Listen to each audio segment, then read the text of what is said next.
Hello and welcome to the Spa Business Mastery Podcast. If you're a first-time listener, and I'm glad you're back if you've been listening before.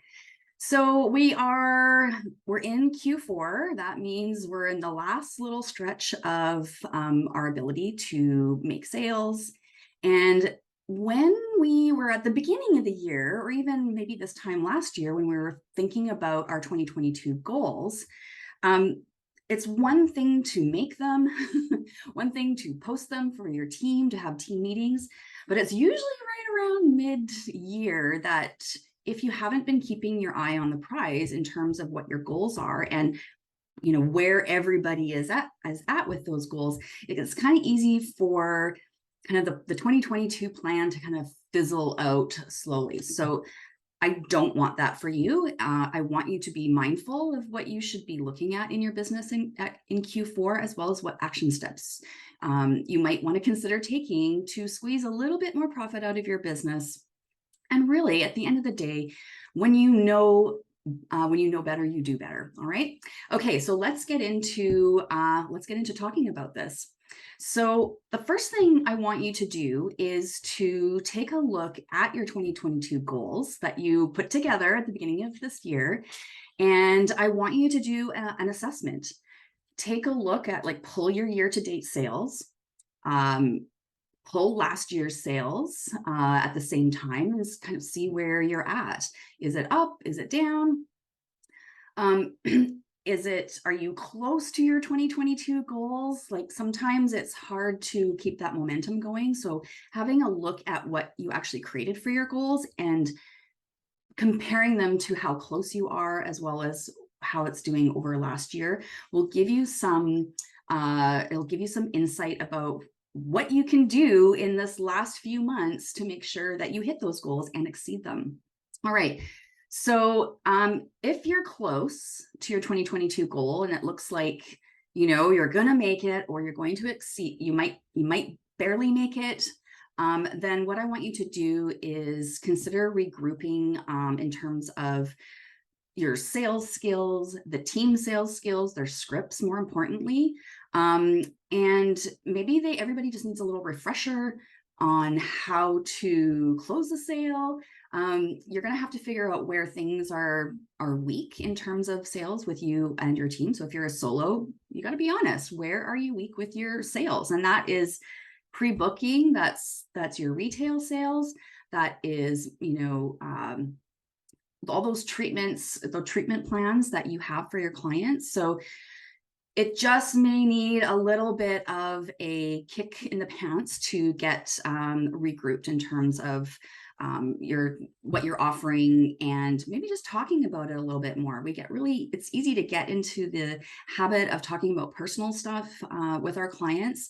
Now, this is the time to get those 80-20 conversations back on track. And what that means is that 80% of the time, you or your team members should be talking about relevant topics to what that client is happening, not what they've been doing for the weekend. I know that it's really hard to sometimes switch those kinds of topics, but it's really important that we keep our topics on what we're doing with our clients, so that when it comes time to recommend future treatments, when it comes time to recommend their home care, it's not kind of this, you're pulling it out of a hat all of a sudden and you've been talking personal stuff all the whole treatment. So let's keep the momentum going. If you're looking like you're tracking to hit those goals, see where your weak spots are in terms of sales. Another point here in terms of assessing your 2022 goals, you might need to raise your rates if you haven't done that already this year. I've just kind of gone through my own personal budget with my husband and I, and comparing even just this summer to last summer with our personal expenses, it's a lot. So if you haven't raised your rates, I know it's really hard sometimes to raise your rates, especially when everybody's complaining that everything's so expensive these days. But the fact of the matter is that you have to cover your expenses, and you're in business, so you do need to cover a profit. So if you have not done your cost per treatment exercise yet, it's time to do that. It's time to learn how to do it, because if you don't know what to look at, you can't fix it. Okay. The other piece, the last little point in here in terms of like looking at the assessment of your 2022 is really doing that profitability assessment. So kind of going back to what I just said, if you haven't done a cost per treatment exercise, you got to do it. Okay. All right. So the next piece that I want to talk about is doing a 2022 operational assessment. And that is, it's a place for you to look at wages, the retail that you've got on your shelves, back bar, the technology that you've been purchasing. Maybe it's LED, maybe you bought a hydrofacial, maybe you bought a microderm machine. Another place where you could be a little bit overspending is if you're doing events. So events don't have to be super, super expensive, but there is an expense to them. And sometimes spa owners are spending way more than they need to. Like things like, and we've talked about this in the last podcast that Delia and I did. It comes to events, we don't necessarily believe that you need to be serving food for sure. And even if you wanted to serve beverages, keep it simple. Okay. So, there's some places that you can kind of carve off your expenses because it's not really adding to the value of what you're offering. You may need to, once you've done that operational assessment, you may see some places where you need to pull back on your spending. If you have a lot of retail that is not moving and it's on your shelf, you literally have little buckets of money sitting there, not doing anything. Money that you could use for other things and money that you could use to pay yourself.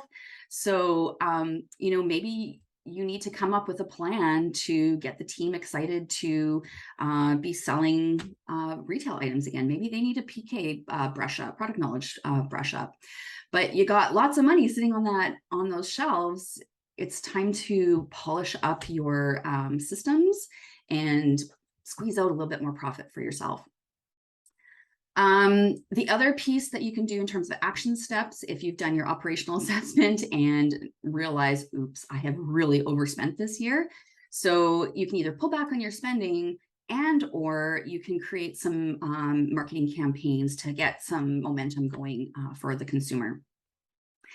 And lastly, for your Q4 action steps to end the year really strong, don't forget to celebrate your 2022 wins. I know that there are some.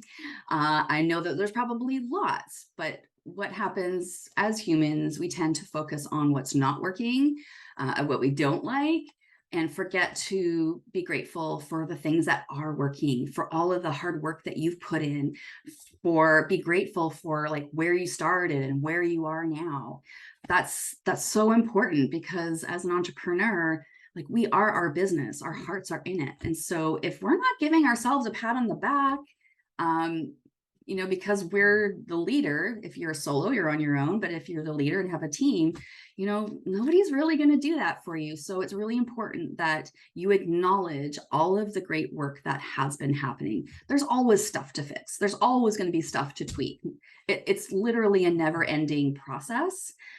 So I want to make sure that you are honoring the work that you have done and that what the team has done, so that you're not always just so focused on the negative aspect of it, which is kind of easy to do. All right, so it really is a lot easier to find out where your profit opportunities are. It's so much easier to do it when you can do it with somebody who's done it before. It's really overwhelming if, like I said, I've given you the task of doing your cost per treatments. That can be a really big job. So if you want support figuring out where your profitability is at, how you can squeeze out more profitability, have a proper wage for you, dear spa owner, then please reach out to me. I'm happy to help you. And what we would probably want to be looking at is the Profit Maximizer VIP Day. So that it'll literally in a day get you up to speed in terms of where your profitability is at and where the pieces are that we can get you more. All right, that's it for me for Spa Business Mastery. And I will see you here in a couple of weeks, and I'll be joined by Delia for our Spa Marketing with Delia. We'll see you then.